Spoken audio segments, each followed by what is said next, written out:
অনেক বেলা হয়ে গেছে, খাবারটা খেয়ে নাও। এটা কি করছো? এসব চাকর বাকর কোথা থেকে আসলো? সরি স্যার, ইনি ম্যাডামের হাজবেন্ড। কি? এটা তোমার হাজবেন্ড? কেন আমাকে দেখে আপনাদের মানুষ মনে হচ্ছে না? এটাই আপনাদের বড় লোকদের সমস্যা। সবসময় মানুষের ড্রেস দেখে বিচার করেন, তবে ড্রেস দেখে নয়, মানুষের মন দেখে বিচার করতে শিখুন। কি?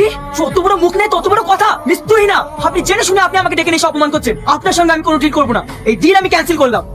মিস্টার বোস, আপনি একটু শান্ত হন। আমি দেখছি। তোমাকে আমি কতবার বলেছি তুমি আমার অফিসে আসবে না? তোমার লজ্জা কিনা বলতে কিছু নেই? একটা কথা কান খুলে শুনে রেখো, এই ডিলটা তোমার থেকে আমার বেশি জরুরি। যাও এখান থেকে। গুরু, আমাদের সেই আগের ভিডিওগুলো সব ভাইরাল হয়ে গেছে, একটাতে 7 মিলিয়ন ভিউজ এসেছে। আজ অপমান করেছে তো, তুমি তো আমার কথা শুনবা না? তোমাকে আমি কতবার বলেছি, চলো আমরা এখান থেকে চলে যাই। আমরা আগে যেভাবে ভিডিও বানাতাম ওই কাজই করবো। হ্যাঁ, কুকুরের পেটে তো আর ঘি সহ্য হয় না, কুকুর কুকুরই থাকে। সব ভেঙে ফেল। তুই না। চুপ করো। যেদিন থেকে এরা আমার বাড়িতে এসছে সেদিন থেকে আমার ক্ষতি ছাড়া একটা কাজ ভালো হলো না। আমার কাছে আমার বলছে, আমার জিনিস ধ্বংস করছে। ঠিক আছে, আজকের পর থেকে তোমার আর কোনো জিনিস ক্ষতি হবে না। আমাদের নিয়ে সমস্যা তো, আমরাই চলে যাচ্ছি। আরে আপনি রিয়াজ বাবু না? আপনার ভিডিও আমি অনেক দেখেছি, ইউটিউবে তো প্রচুর ভাইরাল আপনার ভিডিও। হ্যাঁ, আপনি? আমি পলিগ্রাম টিভির ডিরেক্টর মতিউর খান। আমি তো আপনার কোথায় যাচ্ছিলাম। আমাদের একটা নিউ প্রজেক্ট আসছে, সেই প্রজেক্টে আমি আপনাকেই চান্স দেবো। আমি ওর সাথে অনেক অন্যায় করেছি।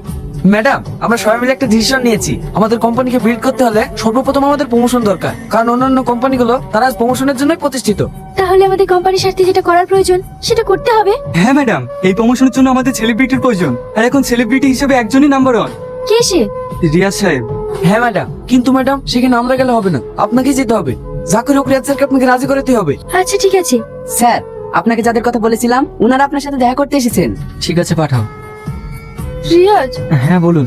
আমার ম্যানেজার আমাকে সব কথাই বলেছে, কিন্তু সরি, আমি এই প্রমোশনটা করতে পারবো না, কারণ আমার কোনো ডেটই ফাঁকা নেই। আর হ্যাঁ, আমি সুইজারল্যান্ড যাচ্ছি, তুমি 17 তারিখে টিকিটটা বুকিং করে নিও। রিয়াজ, রিয়াজ, তুমি আমার একটা কথা শোনো। কি ব্যাপার, এসব কি হচ্ছে? আমি তোমার সঙ্গে অনেক অন্যায় করেছি, জানি এই অন্যায়ের কোনো ক্ষমা নাই।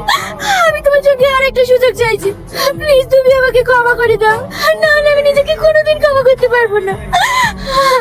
কেন, তোমার অহংকার গেল কোথায়? একটা কথা কি জানো, এই পৃথিবীতে কোনো মানুষকে ছোট চোখে দেখো না, কারণ আজকে যাকে ছোট চোখে দেখছো, উপরবেলা তাকে কখন যে কোথায় পৌঁছে দেবে তা কেউ জানে না। সেটা আমি খুব ভালো করে জেনেছি, প্লিজ তুমি আমাকে ক্ষমা করে দাও। তুমি যে নিজের ভুলটা বুঝতে পেরেছো, এতেই আমি অনেক খুশি।